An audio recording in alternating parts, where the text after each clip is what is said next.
I want you guys to always use your answers in fractions. However, when we are doing logarithms and exponential problems, you will be estimating or approximating your answer. So using decimals is OK, but I do not want you rounding any decimals until your very last answer. OK?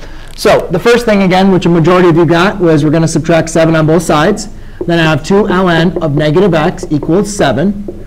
Divide by 2, divide by 2. ln of negative x equals 3.5. Again, I'm going to use the 3.5.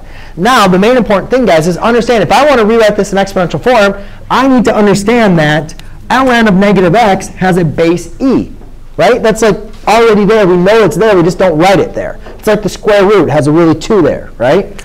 So therefore, to rewrite this in exponential form is e to the 3.5 is equal to negative x. Well, then to solve for x, really I just need to divide by negative 1. So x equals e to the 3.5 divided by negative 1.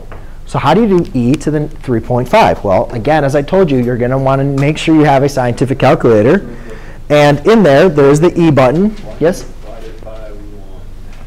You can multiply by negative 1 if you want to. We're solving for positive x.